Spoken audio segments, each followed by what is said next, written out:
Hello there, you beautiful gamers. His name's Aaron, And his name is Tommy. and this is episode 8 of the Super Pod Saga, the podcast where we are going to talk about every single topic in video games one at a time. Oh, yes. Yes, indeed. We actually have a bit of house cleaning to take care of before we get to today's topic because, I don't know, I feel like we're getting more listeners every time, and that's cool. And our Oh, last yeah. episode was the best weapons in video games, and we actually had a comment about a weapon that we missed. And you have that, right, Aaron? Yeah, at NES underscore is underscore life on Twitter. Thanks for calling us out on the whole portal gun thing. Yeah, we did a initial recording of episode 7, I believe, and then things got messed up and we had to re-record it and we forgot the portal gun. Yeah. But thank you for pointing that out. The portal Yeah, we gun totally talked is about it. I great. swear, there's no evidence of it except on my computer, but we absolutely mentioned the portal gun the first time. Yep. So yep, thank you, buddy. Yeah, portal gun is great. Thank you. It is absolutely great. Definitely one of the best weapons. I also had a text message from a person who said, I won't give their name. Eh, Directly after you guys talked, this is what they said. Directly after you guys talked about Kurt Schilling, I would have said his slider was one of the best weapons ever in a video game. Which, that's a good line. I chuckled when I saw that. I was like, oh, his pitch is a weapon. Ha ha ha Oh, ha. I thought they were talking about like how I didn't know what position he played in baseball. When they said slider, I thought they were talking about like how he slid to a base or Oh something. no, Aaron, what's your favorite baseball position? Shortstop. I'm not entirely Nice. sure. Nice. That's a good position. Is it cool? All right, I love the shortstop. Yes, Kurt Schilling was a pitcher, and a slider is a pitch that goes from left to right or right to left instead of just going straight. Oh, Hmm. okay, that's cool. It's tricky. He did have a good one. He was a good pitcher. But that's neither here or there. We're here to talk about video games. And what is our topic for today that you picked, Aaron? Yeah, today we're talking about video game bosses, and that's gonna be a good one. Yeah, it is. As I usually do, I Google like best, worst, whatever the topic is, just to refresh my memory because I played a lot of video games and I can't remember them all. And one thing I noticed while doing quote unquote research was that like boss fights were way more impactful and like mainline in the past, and there are like hardly any of note in recent years. Why do you think that is, Aaron? I couldn't really tell you. I know that, I Yeah. mean, there's maybe some recent games that I could recall that had some pretty good boss fights. Like Bravely Default 2 had a couple that were pretty memorable, but I think that's It's about weird. it. Yeah, the Souls series are pretty well known for their major Yeah. boss fights, but like it just felt like in the past every game had to have a boss fight of some kind or multiple boss fights, and then everyone was just like, nah. Because what do you look for in a good boss fight? What do you think is a good boss fight? Um, the ones that I jotted down on my list are ones that are like the ones that are just really memorable to me. Not necessarily like the best ones or like the hardest ones, but ones that really, really, I guess, stuck to my brain whenever I think of like the best boss fights. But I think like some other good ones would be like ones that just have really sweet mechanics. Like there were a couple like the last boss in like Final Fantasy X, how it would like throughout the entire game you would use your summons as like your go-to like trump card to beat like the best of the bosses. But then nope, it'll like you summon something, it'll take that summon and fight you with that summon. So you're like, well, Whoa! shit, yeah, And so wait, I have a question. You yes. the Final Fantasy X boss fight, you're calling that one of the best boss fights, Uh, I mean, or is it's it just really memorable? it's really memorable. I mean, I Okay. guess I would say that the best ones are the ones that are most memorable. But I was just so to me, curious because in my research, that was on one of the lists of worst boss fights in video games. oh shit, So it oh, shows because your taste in video games is terrible.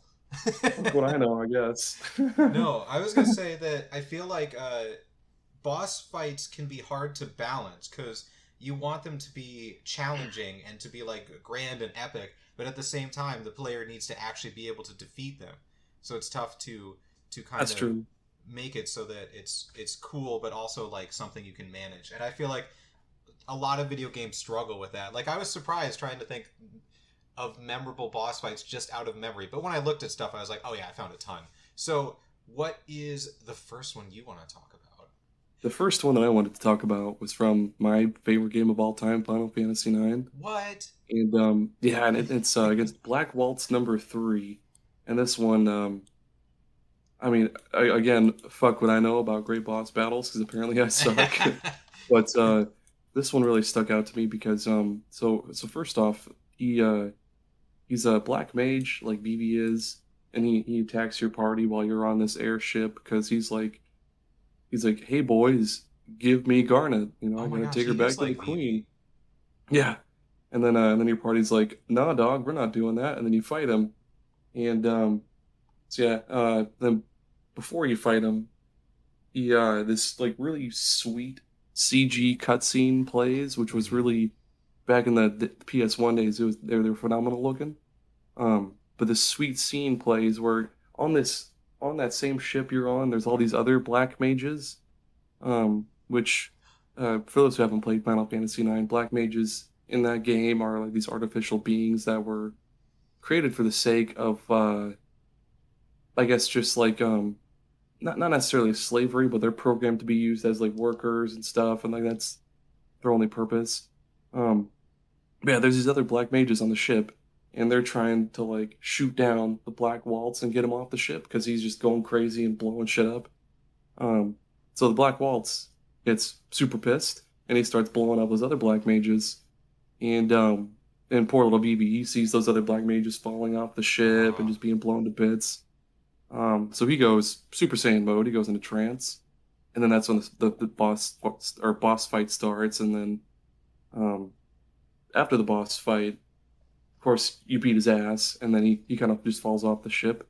But there just happens to be another ship that's behind you, being flown by Zorn and Thorn, those two jester dudes that are the like two, I guess, right hand men of the Queen. So they're chasing after your ship and another ship. But like Zidane flies the cargo ship through this big old south gate, closes just in time, and Black Waltz runs his ship right into the right into the front of that gate, blows up to bits. And you'd think that was the end of him, but nope, you fight him again. Um, when when Dagger and Steiner split up from the group, they're taking this train back to Alexandria. Um, and then after a little bit, the train stops for whatever reason. So everybody gets out to sea, and it's just this badly beaten and just beat to shit Black Waltz number three. He's like, and he's barely hanging on. He was like, must capture princess, and he's just going absolutely nuts. Um, so Garnet, Steiner, and Marcus, which is one of Zidane's thief buddies and Tantalus, you fight Black Waltz again, and throughout the whole battle, he is slowly breaking down. He was like must capture, and he's just going nuts. And then you beat him again, and then he's finally dead. He just collapses, and that one was just cool to me because they had one stage like close to the beginning of the game, and then later on, that second stage where he's just beaten and like his only main purpose is to like those other black mages. Their purpose is to work and build and farm and stuff like that. His purpose is to capture the princess, and he's just so like he's so goddamnedly trying to get that princess, but nah, man, no, he gets his ass beat. How old were you when you played Final Fantasy X and experienced this for the first time? Or nine, Final Fantasy IX, excuse me. Um, I can't remember, but I know was pretty young. I want to say like maybe 11 or 12. 'Cause I remember I got a gift card from my grandma for Christmas, Nice. and yeah, and that game was like the first game I ever bought on my own, and yeah, I probably was about yeah 10 no 11 or 12. I want to say something like that. It's interesting to me because I played Final Fantasy IX for the first time like 2 years ago, and one, I feel special for actually remembering the stuff that you're talking about, and I'm like, oh yeah, that happened and that Yeah. happened. but I didn't have nearly the memories of the Black Waltz that you did, because to me, it was just this giant creature that showed up randomly and started blowing stuff up, and I'm like, why are you doing this? What is going on? And then it showed up later, and I didn't even know it was the same one because it's Black Waltz 2. So I was like, oh, this is the second one, I guess. and and those jesters too, Zorn and Thorn, they were super weird too. Like me seeing this as an adult, I'm like, what is happening? I don't. Why are all these weird things just keep? It's just weird thing. Like I enjoyed it, but I was like, I don't know Yep. what's going on here. So it's really cool that as a younger person, you were like, this is like just getting really into it. I would have loved to experience that. And what's also super cool is that he's the third Black Waltz. The first one. Let me clear my throat real fast. Sorry. Clear it. Damn. Okay. So yeah, he's the third Black Waltz.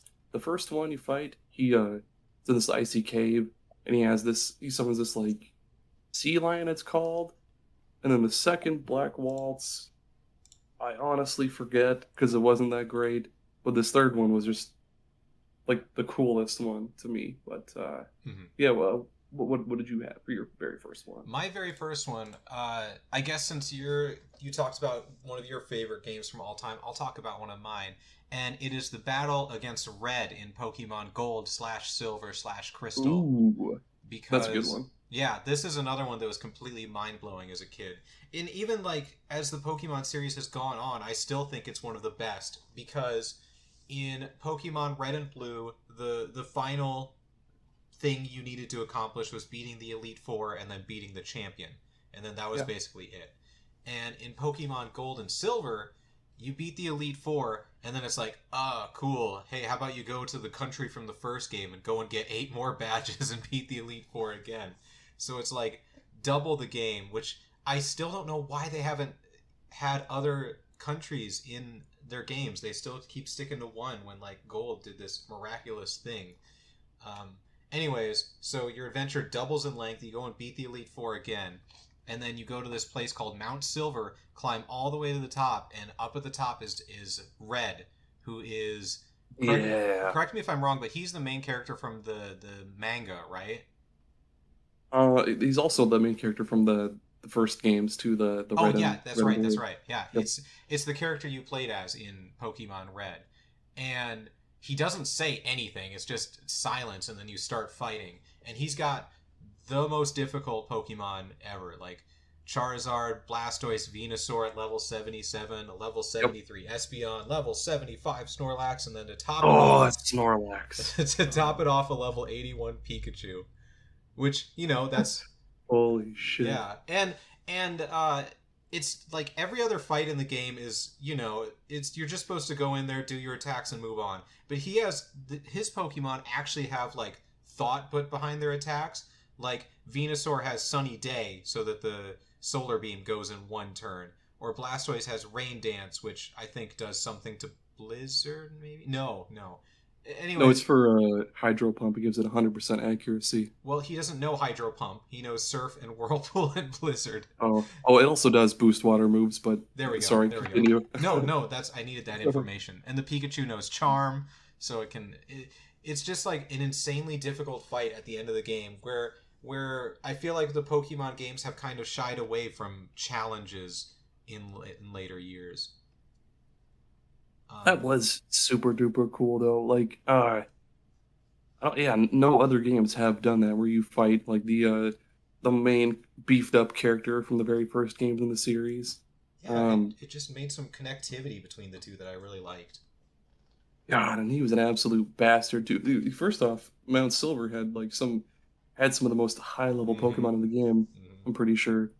So you got to fight your goddamn way up there, and then there's also other trainers in there, and then you get to Red, and yeah, he just holy that Snorlax. I have nightmares of It's that guy sometimes. you could use a super effective attack, and it wouldn't even take like a a chunk of his life because he was so beefy, and then he It's just just rest and get it all back. yeah, dude. He's wearing like a Kevlar vest made of that like gelatin stuff that they used to make those the surgical dummies and everything. Holy cow. After you damage him enough, he just pulls it off, and it's just his stomach underneath, and you're like, no.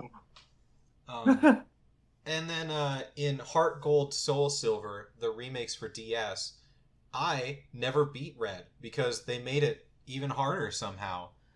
Really? Yeah, they made it so that it's hail weather the whole time, and Oh, so that made Blastoise's Blizzard or whatever super effective, yeah. and he had like other things. So yeah, you're just taking damage from the weather and from his Pokemon all at the same time. I never beat it. I didn't want to go back and grind for however long. I'm sure I could have, but yeah, the first time I got crushed, and I was like, this shouldn't be happening in a Pokemon game.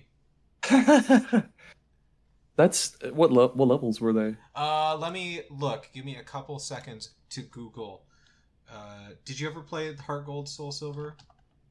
I did, but sadly it was a long time ago. Like me and a good buddy of mine, we both bought the games, and he had one version and I had the other one.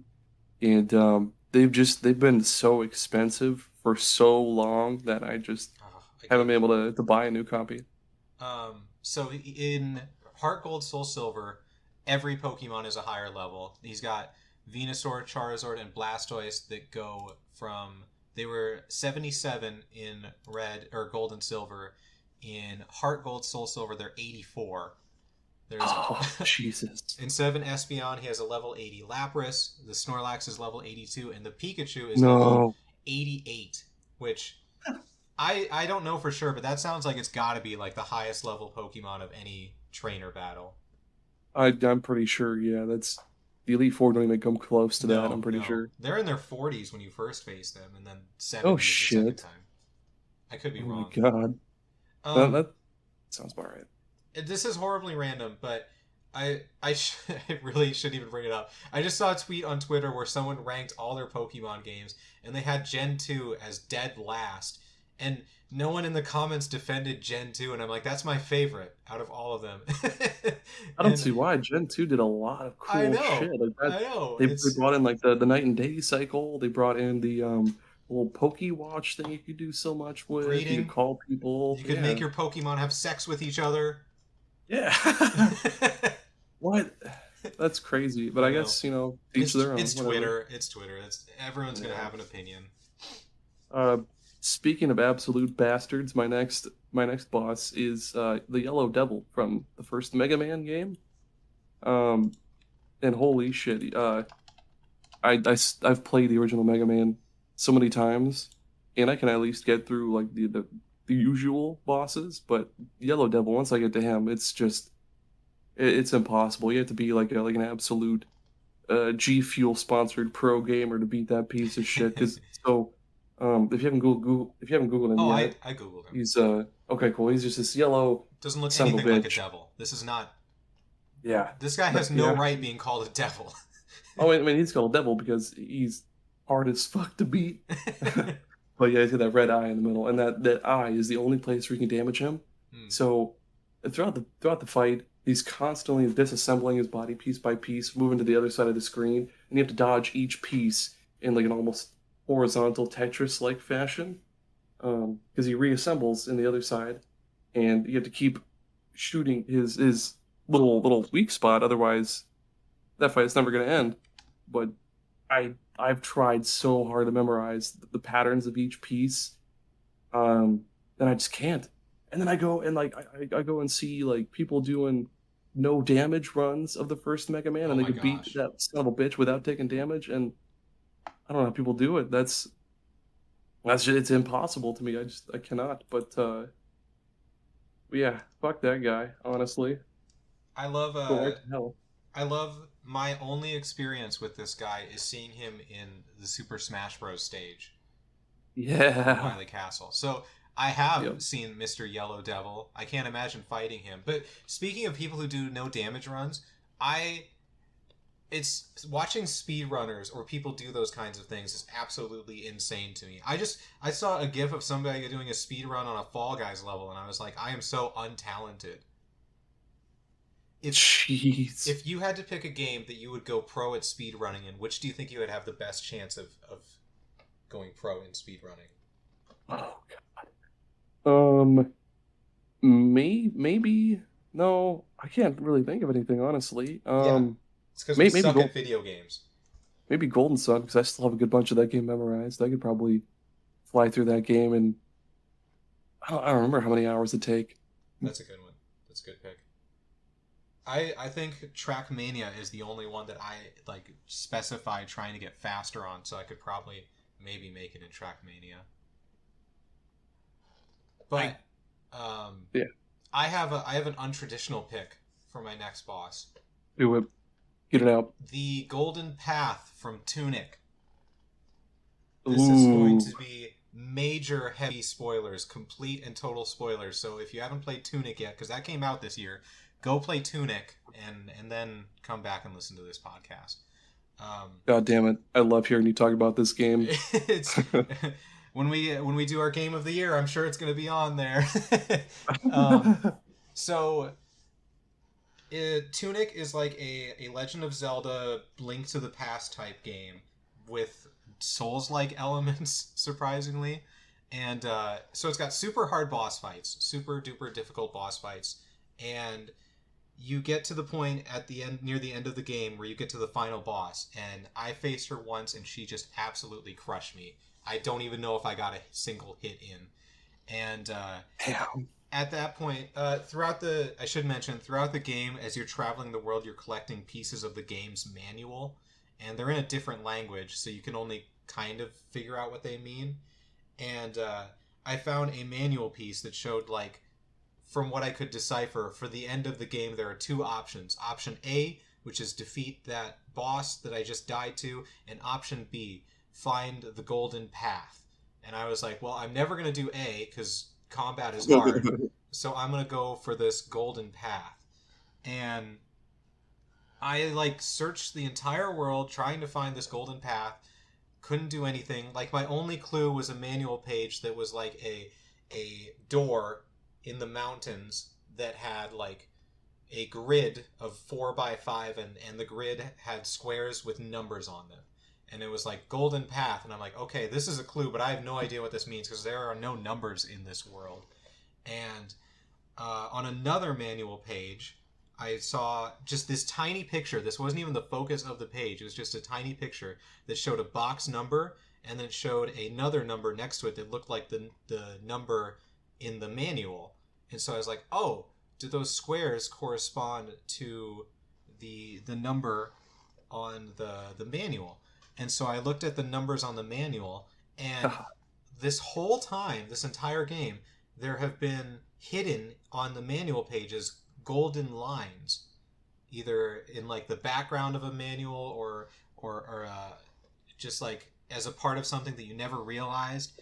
And so you take these golden lines on each page and fit them in to the door picture, and you've got this really, really long, complex line that is the golden path. And you go to the door in the mountain, which you can physically go through, and then you use your D-pad to tap out that line, and the door opens, and you get the final manual page. And then you go and bring the entire manual to that boss, and she reads it and realizes, like, wow, I've been a total bitch. Let's just get out of here. Let's just get out of here and like make cookies or something. And Dope. I just really loved how it gave you an option. Like, you can totally beat the game by defeating the boss. That's an option. But they also had an option for those who aren't as good at combat like me. It's like, it was a puzzle final boss, which I've never really seen before, and it was extremely well done. And just all the different pieces you had to put together, all the different clues you had to find to figure it out, was so satisfying and so good. And that it was a viable option to actually beat the game was even better. That game was, yeah, unconventional really was the best word for it. That it was cool how they did they had that golden path thing. Like it was in the game. Like they sort of told you how to get to it, but they didn't. Like Yeah, and it was in your face the whole time. it's just as cryptic as the like the post game stuff in Fez, where you had to like decipher that language Oh that my they gosh, have. I just gave up when that happened.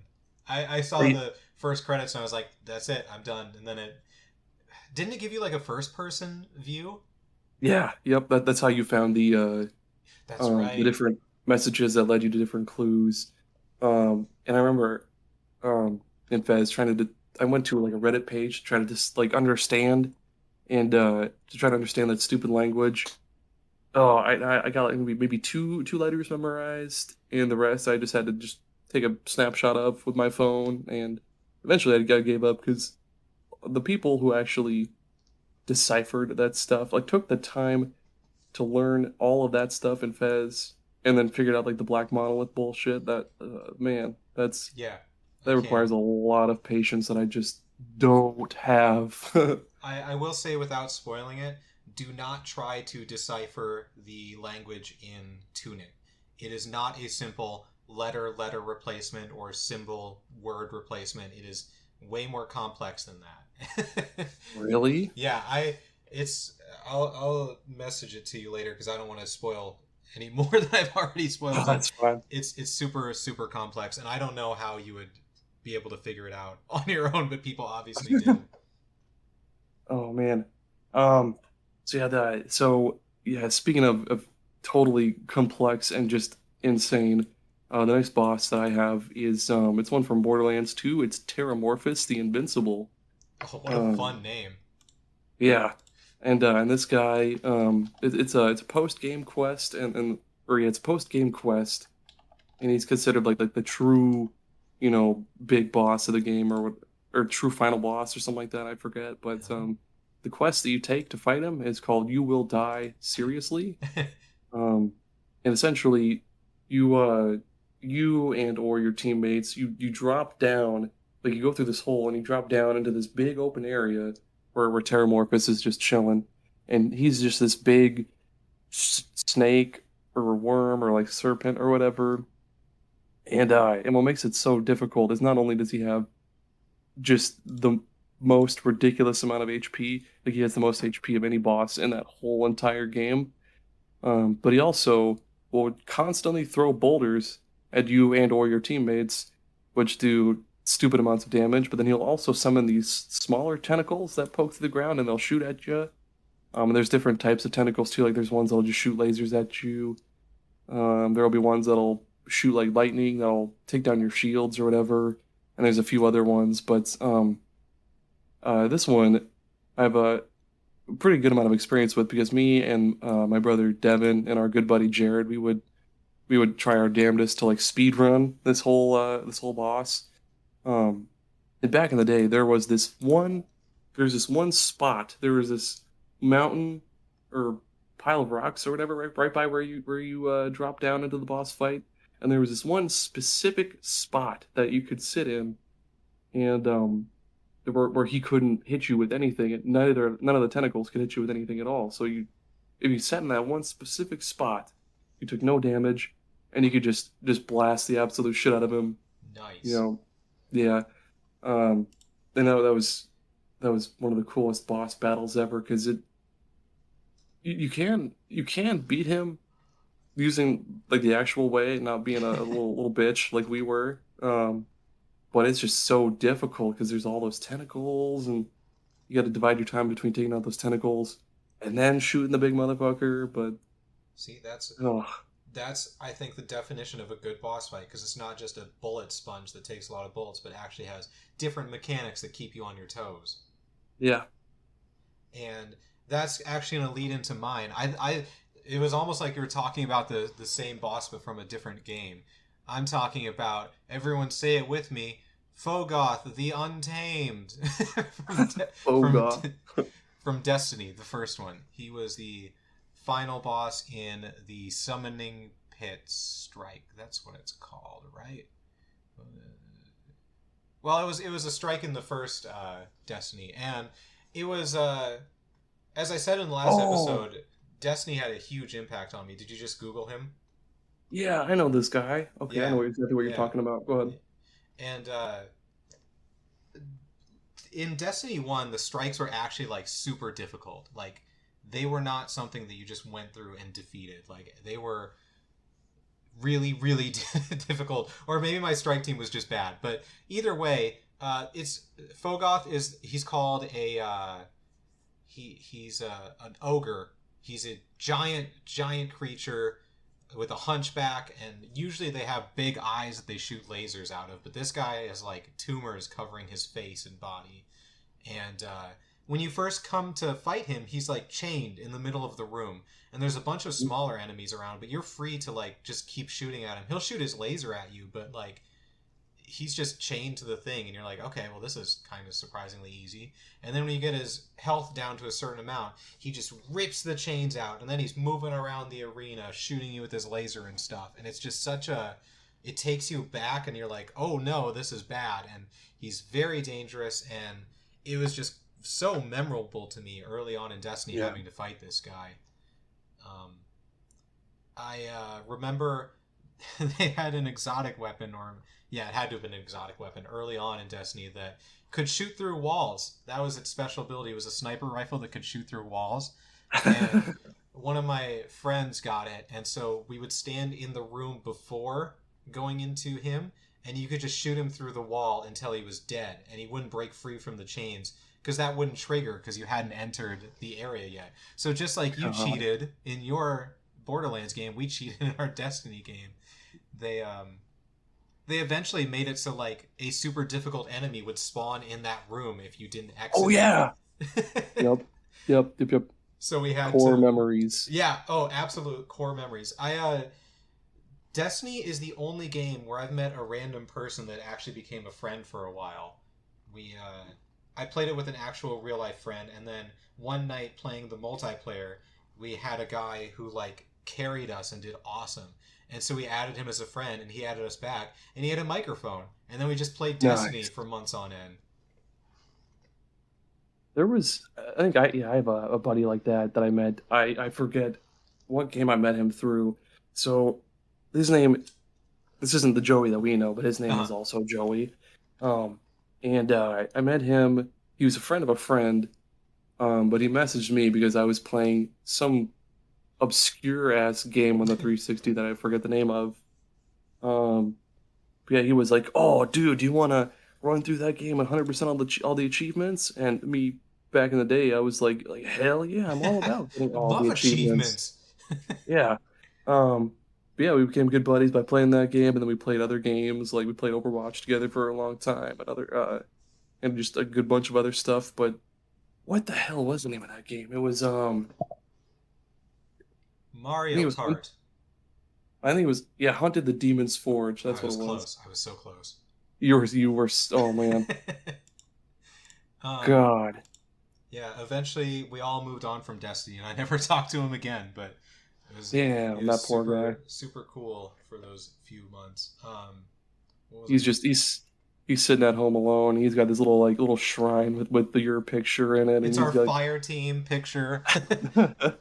He comes home and he turns on his little record player, and it's the Pagliacci, the like crying clown opera, and he's like, "Why?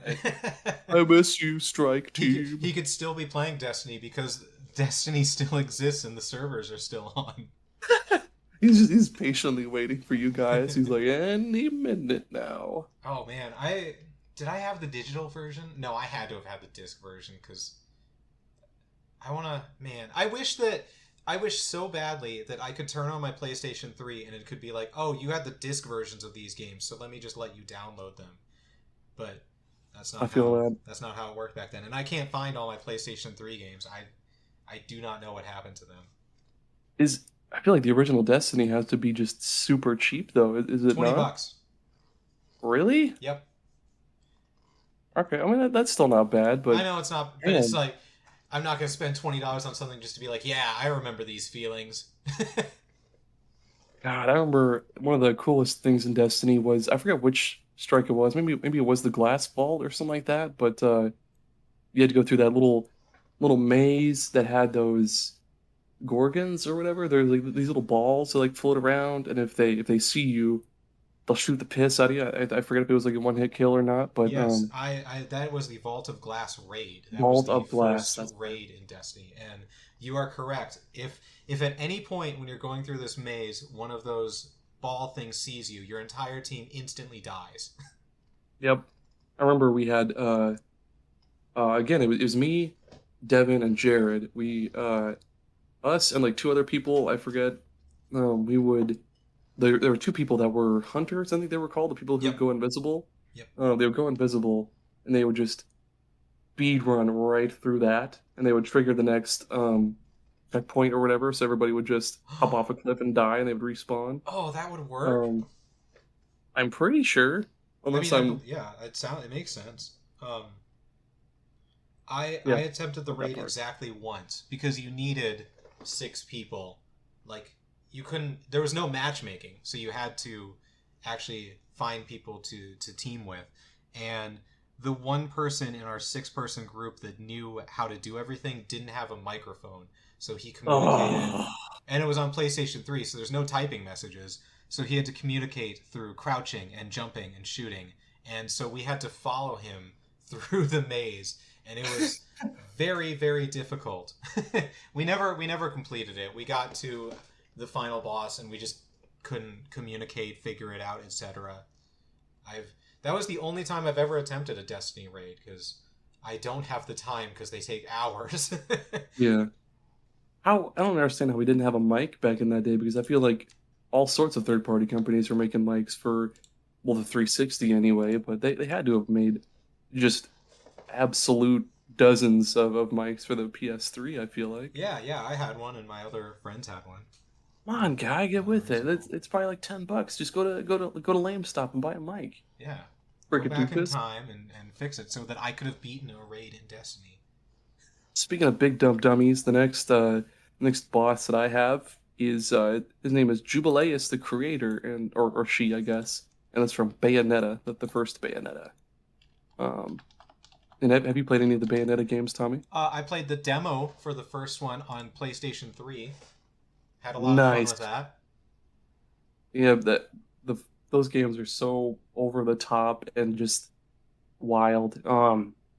So Jubileus, the creator, is the final boss of the first game, and essentially, it's this like ancient god. It's like the embodiment of divine will or some shit like that. Um, Very and it's golden. just yeah, it's and you fight it in space or some shit. I'm pretty sure. But yeah, it's massive. It's like it's damn near. I wouldn't say like planet sized, but it's just gigantic. Um, and so you attack different like points on its body, and then I forget exactly how the whole entire fight goes, but um, eventually, eventually you'll get to the point where like in boss fights in Bayonetta, when the bosses get to a certain amount of health, it'll trigger this like QTE Mm. where she'll summon one of her wicked weaves, which will take the form of like a giant like dragon made up entirely of her hair, or like a giant spider or some shit. Um, but with that boss fight, when you do the Wicked Weave, it takes the form of this. It's this other like ancient god of like the Umbra witches. I forget exactly, but yeah, you fight it as that, and it just beats the ever loving piss out of Jubileus, and then it and then it punches Jubileus's soul out of its body and sends it hurtling into the fucking sun. Nice. Um, so then all that's left is just the statue that made up Jubileus's body, and that slowly falls from space down to the earth. Um, and then Bayonetta and her sister or comrade or whatever, Jean, you just destroy that fucking statue so it doesn't plummet to the earth and destroy it. And then yeah, that's it. It was just this massive and just super rad how they punched its fucking soul out of its body into the sun, and yeah, So, um, God, that Bayonetta rocks. yeah, that sounds like absolutely one of those epic, crazy, zany boss fights. Was it challenging or was it more spectacle? It was pretty challenging, yeah. Okay, okay.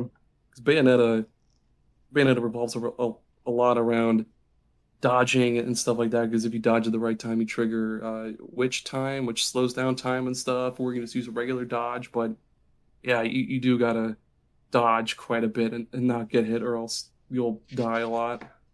Speaking of that demo for the first one, I had a friend in college who was super into the God of War games. So after I played the demo, it's a reasonable. Would you say it's a reasonable assumption that he would like Bayonetta? Yeah, I would think so. Yeah, it's about the same kind of Yeah, thing. yeah. They're both single player, melee, whatever. So I was Yeah. like, dude, I'm gonna bring my PlayStation. You gotta try this demo for this game. I could buy it and we could play it. And do you want to know what happened when he started playing it? Huh. He moved the character a few feet and was like, I don't want to play as a girl, and didn't play. That's stupid. I was like, are you serious? He's like, yeah, I'm not playing as a girl. I'm like, what a weirdo. Okay. Do you think it's about time for an ad break? Yes, I was going to ask you. Ad break time. Okay. Our episode this week is brought to you by Leo's Spaghetti Bar and Spaghetti Grill. We all know and love that family favorite meal: spaghetti, noodly, saucy, messy. But Leo's, they're tired of the same old spaghetti. They've taken that old family favorite and those culinary mad scientists have made it into all sorts of different awesome, delicious things. They've got their signature dishes like the spaghetti burger, which is just spaghetti that's been mushed into a patty and thrown right onto the grill. Yummy. You've got their spaghetti loaf, which again is spaghetti mashed into a loaf and then baked, and then got your scrambled spaghetti, which is like scrambled eggs but minus the eggs. You just chop up spaghetti, throw it on the grill. Yum. I love my peanut butter and jelly spaghetti bread. Ooh, that'd be good. And you can wash it all down with their specialty cocktails like the spaghettini, the spaghetterito, or the spaghetti-hatton. Yum. Make sure you save room for dessert because they also have a just awesome spaghetti cake, which, you guessed it, is just spaghetti mashed into the shape of a cake and then tossed into the oven and baked at 450 degrees for about 10 minutes. And you might be asking, well, what the hell is so special about Leo's spaghetti? Like, what makes it so different from any other spaghetti? I'd love to tell you, but it's a closely guarded family secret recipe that's only ever been shared with the IRS for tax purposes. So don't ask again. They're not going to tell you. They've got spaghetti guns that they are not afraid to use. That's true, and their suits are made out of spaghetti. The waiters, they bring over like pitchers of what normally would be water, but it's just pureed spaghetti. Tasty. Again, that's Leo's Spaghetti Bar and Spaghetti Grill. Leo's Spaghetti Bar and Grill. Don't wear white and bring your own napkins. Thanks, Leo. That's it. Oh, this is perfect. To keep going with the Italian theme, my next boss is from a little-known game called Super Mario Brothers. Super Mario Bros. Yes. Hey! It's me, wahoo. Bowser is his name. Oh, yeah. I'm being genuine in this.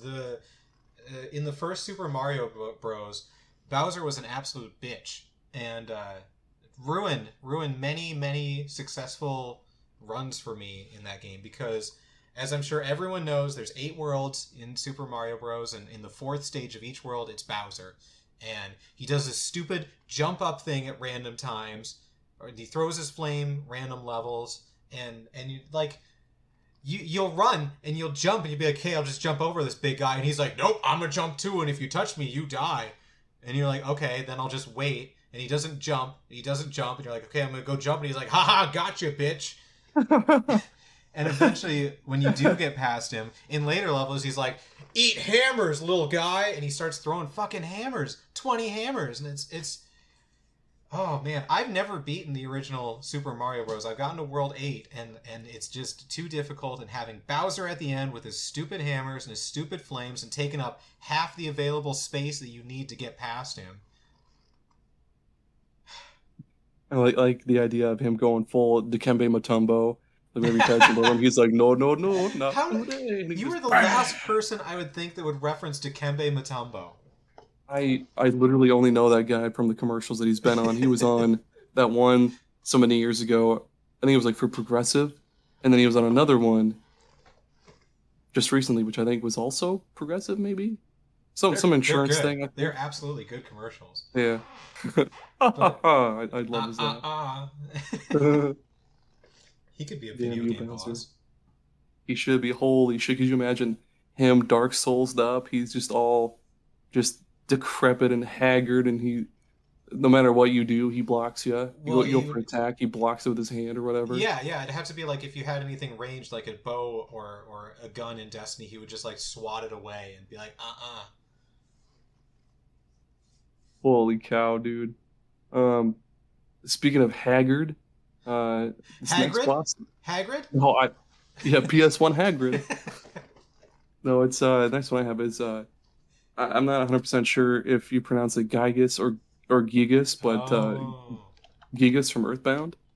oh, Um, and this obviously is the last boss in Earthbound, but it's super cool, but also a little bit different because so what happens is so your party of four, Ness, Paula, Jeff, and Pooh, you basically travel back in time to go fight Gigas while he's a baby or an infant or something like that. Basically, so because like you can't possibly take him on at full power. There's no way. Um, so they I forget exactly how they do it, but they have to have their souls transferred into these androids so that they can travel back in time because their bodies would just be destroyed or something. So those four little robot kids, they go back in time, they fight Gigas, and lo and behold, you can't damage him with any of your attacks. None of your PK, PSI attacks will work. Jeff, no matter how many goddamn bottle rockets you throw out that piece of shit, won't do any damage. he's using bottle Um, rockets. yeah, Jeff is the only one that can't use psychic abilities. Jeff just throughout the entire course of the adventure, he invents different things like different like consumable items you can use during battle to do damage. Um, and he attacks with like laser guns and stuff. Jeff is awesome, man. Um, but eventually you figure out. I figured it out just by panicking. Paula Paula has this skill called Pray, which normally doesn't do a whole lot. You just use Pray, and sometimes it'll restore like HP or PP, which is your Teehee. psychic points. Yeah. um, but yeah, with Gygas though, it damages him.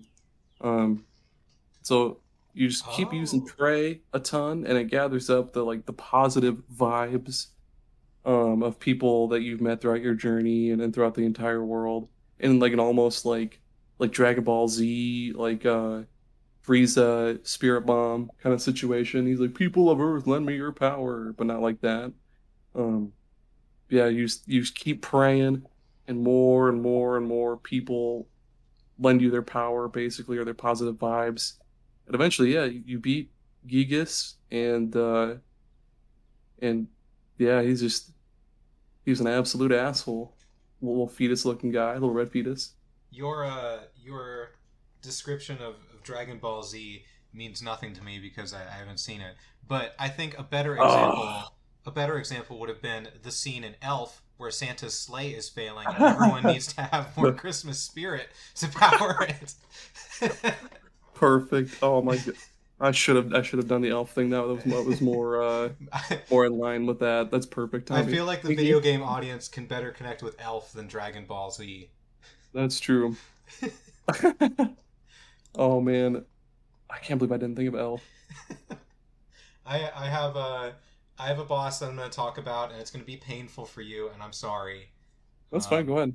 It's the shelled one from Blaseball, Oh no. but it's Not such a good yeah. boss. I'm gonna contain my sorrow. I miss you, shoe thieves. You were done so dirty. Please continue. Seriously. Oh man, we'll get into it. So for those of you who don't know, I Blaseball is a game.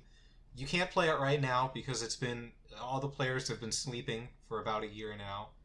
Um, it was a internet browser game, which man, an internet browser game in the 2020s. But yeah, and it was essentially a simulated baseball league. All of the players and teams were made up, and throughout one calendar week from Monday to Friday, the teams would play each other 24 hours a day. The games were simulated, and you could watch them. It would just be like a little ticker, like you could just see the box score and the bases, and it would be like first pitch strike one, second pitch ball one, third pitch single, and you just watch the games happen.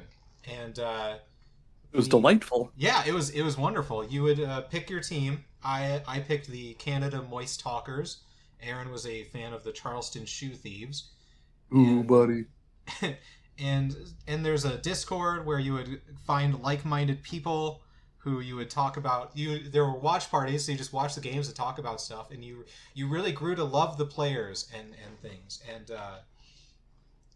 right before I started watching, they introduced peanuts into the league, which you could use to. I don't even know if they had anything right away for what you could use peanuts for, but people, being people, found a way to cheat the system and ended up getting an unreasonable amount of peanuts.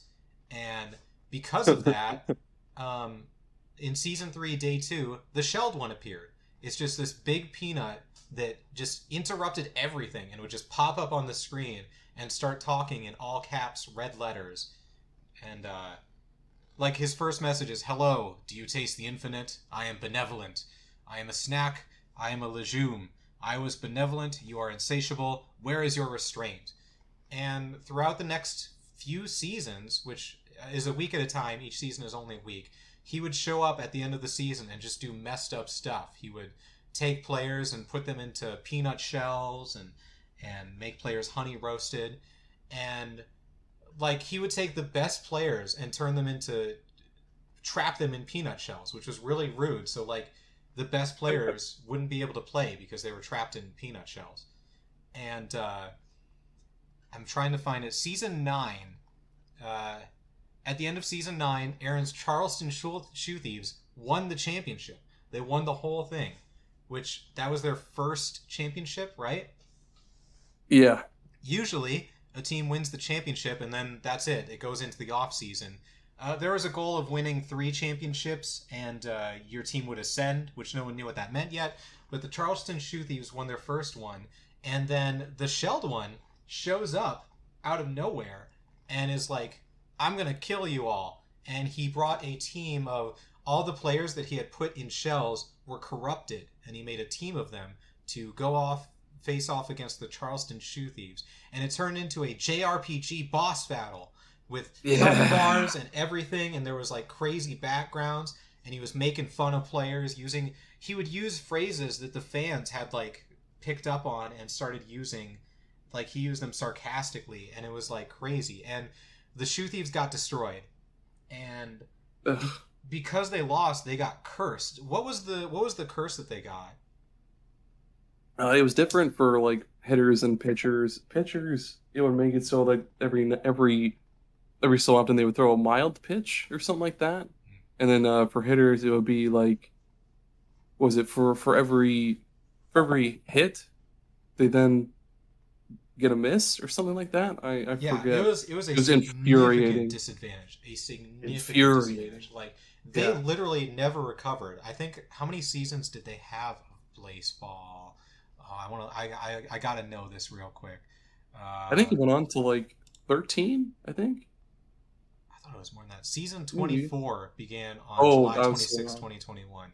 So there was like 15 more seasons, and the Shoe Thieves never recovered from that. They legitimately like that curse. I know that they tried trading players away just to get those modifications away, but significant disadvantage for the rest of time. And the next season, the Baltimore Crabs won the championship, and that was their 3rd championship, so they ascended. So the Sheldon pod still came out. They beat the Crabs, and then out of nowhere, the Monitor, which is a giant squid, who this is gonna sound absolutely insane to anyone listening. This giant squid who was in charge of the Hall of Flame, which is where players go when they die, showed up and was like, "Hey, no, stop doing this," and brought the best players from the Hall of Flame to take on the Shelled Ones team, which is like the best players. And it was like this back and forth fight. It came down to the wire, and eventually the squid teams, the Monitors teams won, and the Monitor ate the peanut, crunched it up, and that was they defeated the boss. It was another JRPG battle, and the developers have said that They did not like that was not like story driven and always going to happen. They said like everything else in the game it was a simulation and they absolutely could have lost and the shelled one could have continued doing horrible things to the league. But we Wait, just happened to beat it in our first try. So what made this so impactful for me was just because, like I said, 99% of the game is just watching simulated baseball games on a ticker, and then out of nowhere, the shelled one it just turns into a JRPG battle, and I was on a vacation with my wife. We were in a cabin out by a lake, and as soon as the shoe thieves won, I was messaging you like, dude, the shoe thieves won, and then the peanut appears, and I'm like frantically on my phone in the middle of wilderness switching from Discord back to the screen to messaging you, and my wife's like, what's going on? And I'm like, I don't know how to describe what's happening, but the peanut god is attacking the shoe thieves. And she's like, what? And I'm like, just hold on, I've got to watch this. shut the hell up for a minute, baby. The peanut god is talking. She's like, I'm gonna go make s'mores, and I'm like, I'll be right there. Maybe you want to. Oh man, I think the Shoe Thieves came so close to winning so many other championships, but it always came down to like when the crabs came back. Fuck the Oh my crabs, by the gosh. way. When the Mm. crabs came back, they would just obliterate the other teams. I remember we tried so hard to re-roll our best players, re-roll their mods. I mean, so that they Yep. would get rid of the I forget whatever the hell it was called. Um, a couple were successful, most weren't. But God, that stung, and that was like maybe like not too soon after I started playing the game. I think Yep. it was like maybe 2 weeks after. I think. 2 full seasons. Yeah, basically. God damn it. um, yeah, man, I'm a fan of in real life Minnesota sports teams, which are known to be cursed. The last time a Minnesota sports team won a championship was 1991. They have Oh shit. the longest the basketball team, the Timberwolves, have never won. The Vikings, the football team, have never won. The hockey Oh team has shit. never won. It's like they're legit cursed. And the Canada Moist Talkers, like year after year, you with other fans of the team build strategies that you want to execute on to make your team better. And we did like a lot of moves that we wanted to have happen and like made the team that we wanted. And when they won the championship, I legit had tears in my eyes because I've never experienced a team that I cheer for win a championship. And it was just such a buildup of like trying hard and actually succeeding and seeing it happen was just like incredible. Something I've never experienced in a video game. Just being able to celebrate with all these strangers over the internet. And you Moist Talkers got so close a couple times to Yeah. getting Yeah, that too. you were at two championships for so long. You needed Mm-hmm. just one more to evolve or whatever the hell. Yeah, But Ascend. And then God, their thing wasn't even that special, but that's fine. Like I said though, Blaseball is gone. They got like millions of dollars in funding, and so they're making it into a phone app, and doing all sorts of other changes. And it's supposed to be back at the end of summer, so be on the lookout for Blaseball oh, returning. My life is going to be taken over by Blaseball again, and I'm so excited. I'm ready for that too. I wonder if they're gonna have the same teams or if it's gonna be totally different ones. It'll be the same teams. I'm not sure about players though, because at the end they said like the Moist Talkers will return, the Crabs will return, Yes, etc. will return, but I'm I'm not sure fine what the with that. teams will be. I'm totally down with that. I wonder. One of my favorite parts of Blaseball was the lore behind all the characters because Oh yes, you never got a definitive like I guess profile for each character other than like what their favorite like I guess coffee drink was or if they were like left or right handed or whatever. But how many I hands they remember, had. yeah, I remember like one of my favorite ones was Blood Hamburger, and and there were so many different versions of this guy on like the Blaseball wiki. One of my favorite ones, and I think I bought one of those decks of like cards that they made for Yeah, Blaseball. He's basically just like like a person made out of ground meat or whatever, and Oh man, then Hotbox Sato, he was just a living sentient like smoke being or whatever. The oh man, I we gotta. I'm sorry, this is turning into baseball talk, It's but fine. baseball is the best. We My favorite thing was the entire league coming together to bring a player back from the dead. Yeah. Jalen Hot Dog Fingers. He died because players die when bad. Like there's when there's a solar eclipse, there's a chance that the umpires shoot lasers from their eyes and kill players. It happens. Yep. And Jalen Hot Dog Fingers was the first one to be killed that way, and he went into the Hall of Flame. And uh, there was a at the end of each season, players vote for different things to happen with the league, and one of the things was like your team receives the number 14 player from the idol board, which the idol board is like people vote for their favorite players, and so players at the top of the idol board are people's favorite players. And so everyone collectively was like, what if we put Jalen Hot Dog Fingers at number 14 because he's dead at the time? What happens? And so they did that. Everyone worked together to keep him at number 14, and he went back to the team. He came back to life. And the developers, in the most clever thing possible, cursed him so that he had a chance of killing players when he hit them with a pitch. It's just so many crazy things. So many.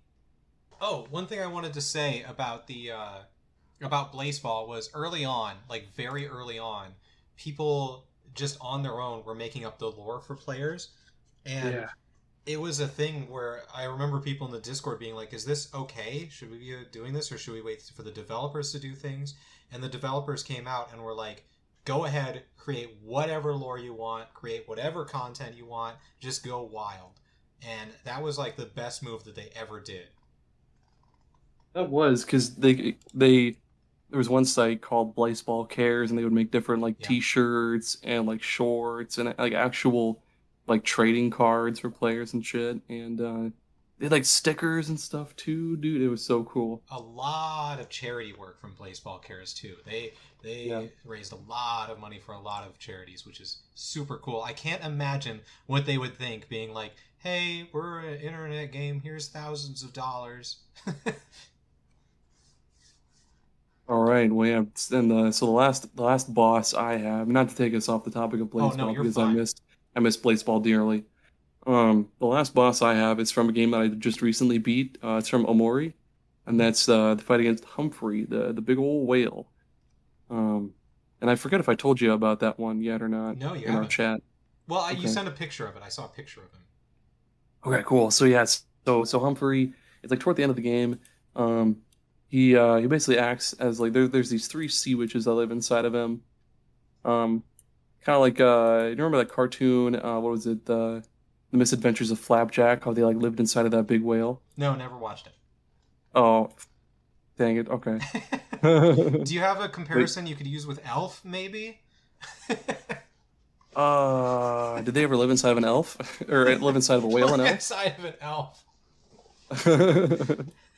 No, I can't think of any good elf comparisons. Damn it. It's okay. Um, but yeah, so basically, party goes inside of this whale, and basically they're looking for their friend. Um, what the heck happened? So yeah, oh yes, so they go to find these sea witches. And Humphrey is one of those situations where outside it looks, looks all right, but on the inside it's just massive, like it's huge. And all throughout the inside of Humphrey, there's these little taste bud looking things that pop up. They're I forget what the exact term was for them, but I would just refer to them as like little mini Humphreys. They would pop up and they could talk and they had their own personality and stuff.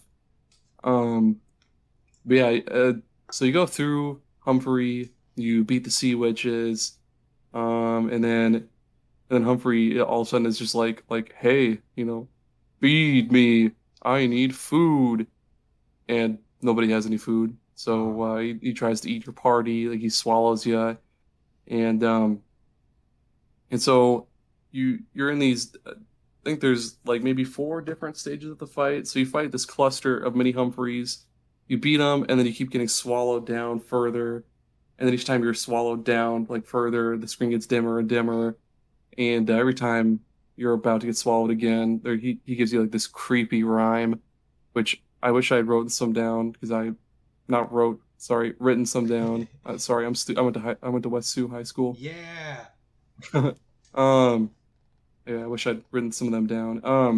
But yeah, basically you get swallowed all the way down until you get to his it's like the bottom of his mouth or something like that, because you get to where his uvula is, which now that I think about it, maybe I don't know the anatomy of a whale as much as I would think, but yeah, you get all the way down to his the his mouth or something, because his uvula is like right there and you're on his tongue. Doesn't make any sense right now, but yeah, to get out of him, you fight his uvula. You get into this fight with his uvula, and literally one hit to it, he spits you out, and then yeah, it's just cool because you just get swallowed down further and further, and I'm sure it's not that type of game, but it would have been great if when you get spit out, you said, "See you later." that would have been good. Oh man, I'm sure when you're in the dream world, it's a lot more lighthearted. They should have said something like that. Yeah, Dream World is a lot lighter. Um, what was I? Oh, I need to, you mentioned West Sioux, the school that we went to. Please Yes, say the mascot's name. I want to hear if we were the West Sioux. I know they had like an actual like pronunciation for it, and I've been just relentlessly made fun of for how I pronounce it over here. I can Same. bring my wife in to confirm it. Uh, they swear to God it's pronounced Falcon. Yes. Is it not? No. Yes. That's how we all say it. Is West Sioux Falcons. Oh my God, my wife just I am in the rips my same boat. ass every time I Same say boat. Falcon. Then there's a NFL team, the Atlanta Falcons, and everyone says Falcon, and it just sounds gross to me. It sounds Oh like my they're gosh. like screaming or something. Falcon, Falcon. No, it's Falcons, West Sioux Falcons. And then Captain fucking Falcon, they say Captain Falcon, and Yeah, like he's saying fucking punch. that's seriously what it sounds like. But yeah, I also asked. When I interned at the radio station in college, there was a woman in her 40s that went to West Sioux as well, and I asked her, and she was like, "No, we say Falcons," and I'm like, "Okay, so it's us that's right. Us 5,000 people are right, and the rest of the world is wrong." Yeah, but My Yeah, go on.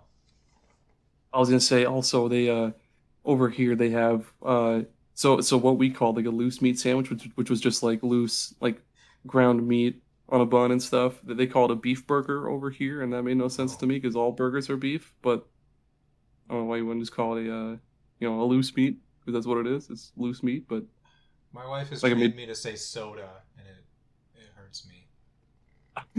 I've always said soda. Really? Surprisingly, it's Yeah, I that's don't weird. know. What about, is it breakfast, lunch, dinner, or breakfast, dinner, supper? We do, yeah, we do breakfast, lunch, dinner. That's what, again, my wife has trained me to do that, but I grew up breakfast, dinner, supper. Yeah, we also grew up with supper. Yeah, my dad has what's called din sup, where Ooh, they say that to encompass both words. ooh, nice. So that causes confusion when we go visit because my mom will be like, "Oh, or you should stop by for dinner," and my wife thinks that that's later, and I'm like, "No, we got to be there at like noon." Oh, oh, I see. So they don't have lunch; they have No, no, dinner. no. Dinner is at noon. Supper is at 6. That would mess with me as well too. I'm so my internal clock is just it's breakfast, lunch, dinner. That's what I There's do no now. other. That's what I do Yeah, now. Yes, I agree. what the We've hell? grown up. We've matured, but we still say Falcon. That's true. As much as my wife will just relentlessly make fun of me for it. Yeah, I'm trying to I imagine how often that even comes up. like sometimes sometimes when like her brother is over, they'll also like they'll kind of rip into me like, "Hey, Aaron, what's that bird called again?" or whatever the hell. Say the thing, Falcon. Yeah. Oh man, damn you, West Sue. You've ruined my life. Oh man. Okay, the last boss I have is from one of my top favorite games of all time. Oh man, Mario and Luigi Superstar Saga, which Ooh, uh, I don't know if that's ringing any bells for any listeners, but yeah. the first Cacoletta fight is not the final boss Oh, fight, but the first Cacoletta fight was uh, really, really huge for me. The whole game was huge for me growing up. It really broadened my horizons into what games could be and what game stories could do. But Cacoletta is the boss in Mario and Luigi Superstar Saga, and she steals Peach's voice, and so you got to go and get it back. And the boss fight is super difficult. First of all, like most of the other fights in the game, like one of the main mechanics is the enemies will kind of signal who they're going to attack and how, so you can dodge it or counter it. And Cacolettas were so subtle. At least they were to me when I was younger. They were so subtle that like I really struggled through the fight. And it took a few times for me to beat her. And I, like me as a kid, I was like, oh my gosh, this is the end of the game. I remember where I was at. This is going to sound crazy, but it was the summer and I was at my uncle's farm in Minnesota. And I was, Nice. they were teaching me how to do farming stuff. So I was sitting in the tractor while he was baling hay. And I got to this fight and I thought that it was the last boss fight of the game. So I was like, Dean, I need to get out of the tractor because it was super bumpy and stuff. I was like, I need to get out of the tractor and beat this. And he was like, okay.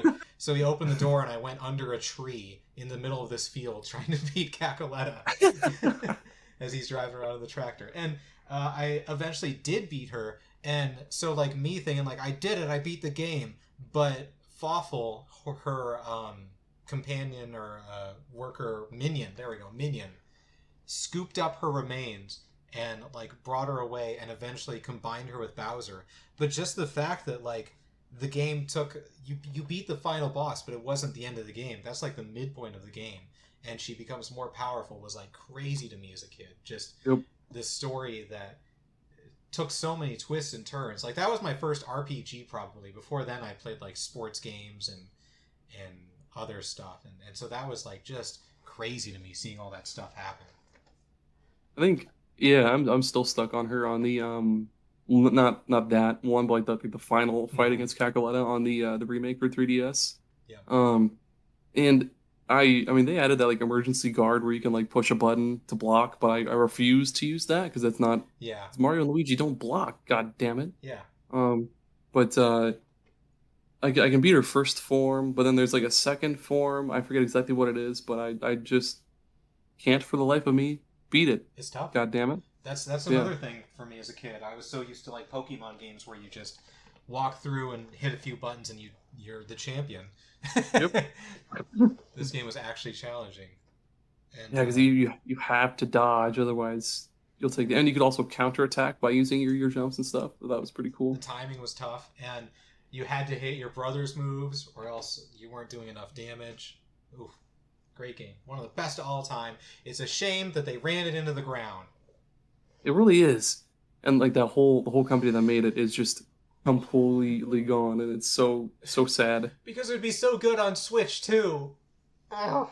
I know they could absolutely do like they all they had to do was just not make the remakes. It's I mean, the Superstar Saga one was good, but the Bowser's Inside Story one we didn't really need.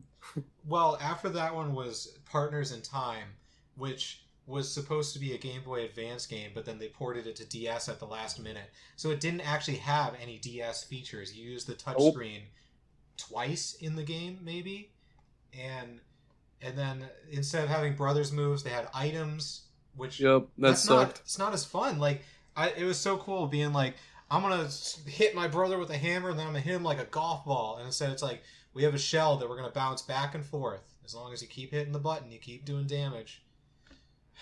I liked how in Bowser's Inside Story they had like the Bros moves incorporated other elements of Mario. Like there was one move where it was kind of like what you're talking about. They would they would use your hammers to smack back and forth like a turtle shell, and then one of the brothers would just launch it at the enemy. And I forget what some of the other ones were, but those are always cool to me how they incorporated like other stuff from other Mario games in that. Yeah. One last revolutionary thing for me was early on. You find the main town area that's got like all the shops and stuff, and you walk around meeting all the people and everything. And at one point, like it gets attacked and blown to smithereens, and it's destroyed Oh and yeah. stuff. And that was crazy to me as a kid because like I'm just used to finding things in games and that being how they are. So like seeing it get attacked and demolished and everything, and that's the way it was for the rest of the game. I was like, oh my gosh, this is serious business.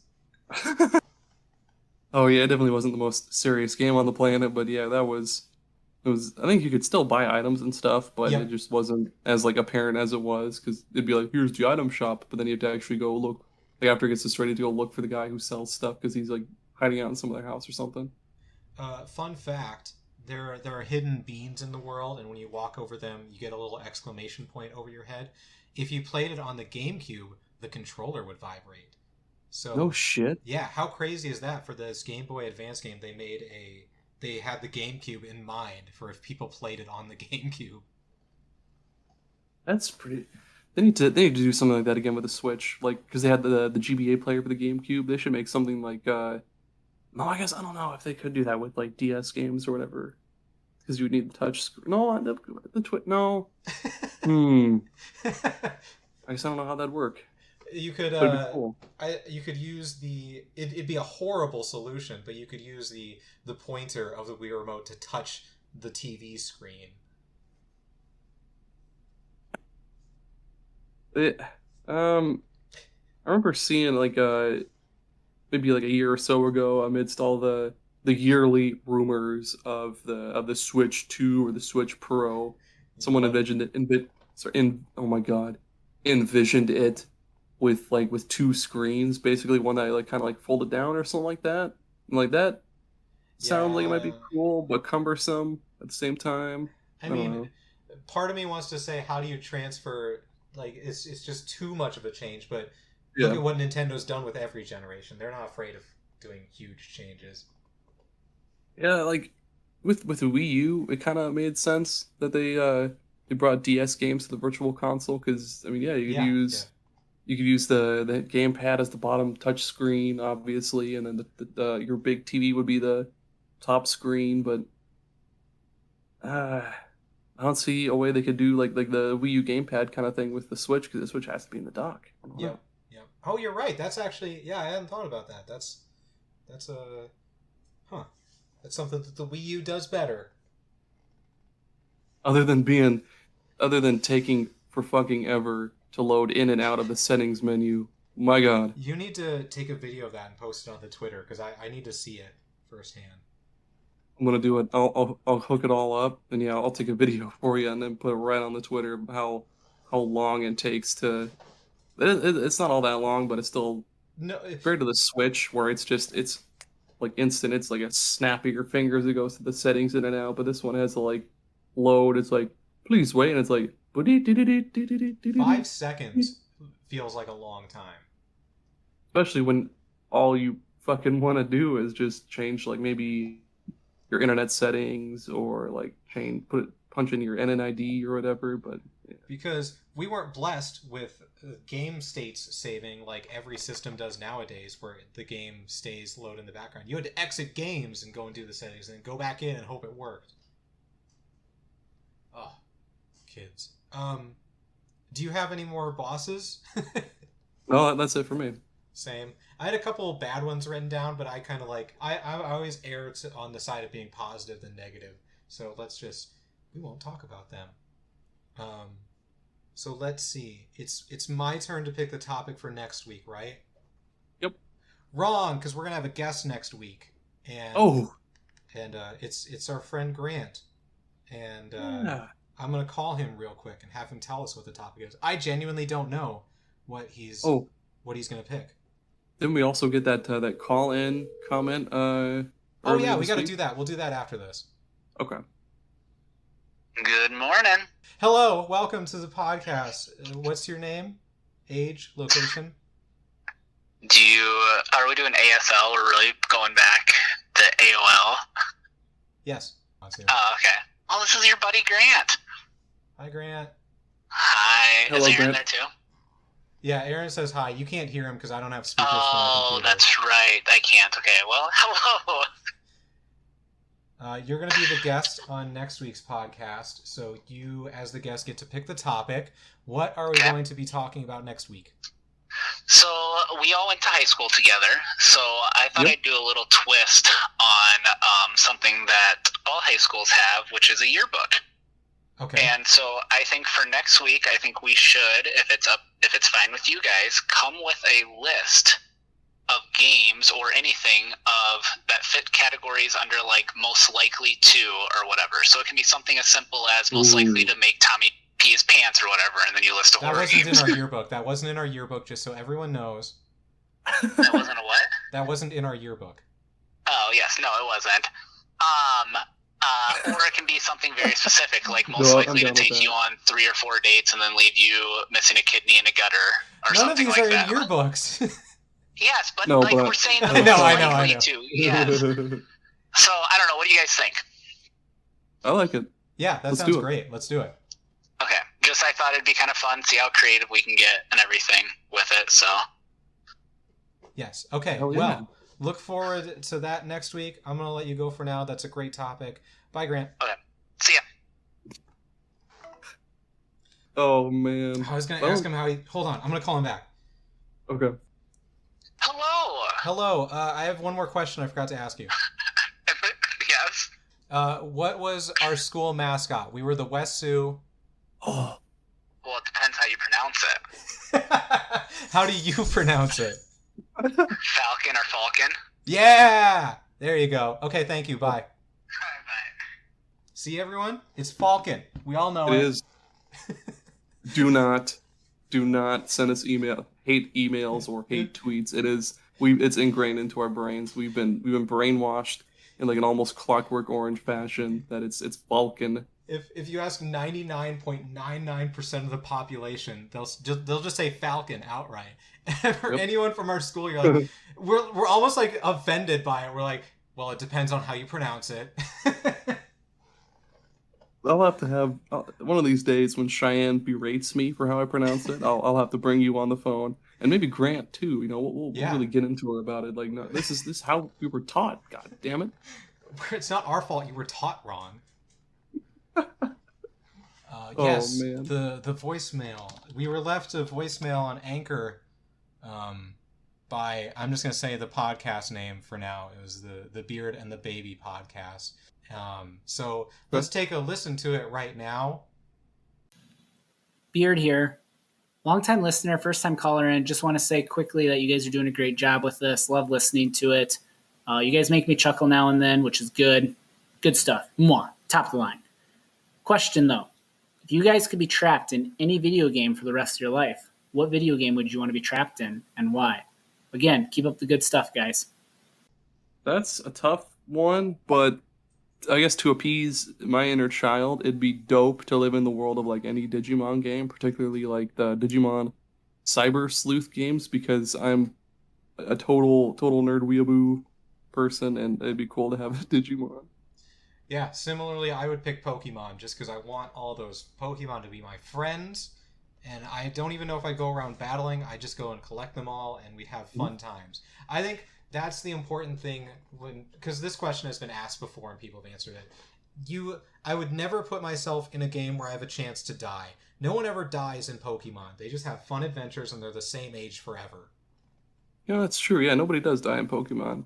I think I don't Except think for anybody's died. Cubone's mom. Oh, rip Cubone's mom. I don't know if anybody's died in Digimon. I don't think. I don't think so. I'm recalling my memories of the show. Maybe Leomon? Leomon died in like season 3, I think. No, I don't know. I'll look it up later.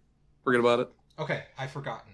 So yeah, Okay. if you want to, you listener can go to anchor.fm and find our page, which is actually really hard to do on Anchor. So maybe go to our Twitter page and find it that way. And you can leave a voice message, or we ask questions, or you can find us on Twitter at SuperPodSaga, or you can send us an email at superpodsaga@gmail.com, or you can follow us on Facebook.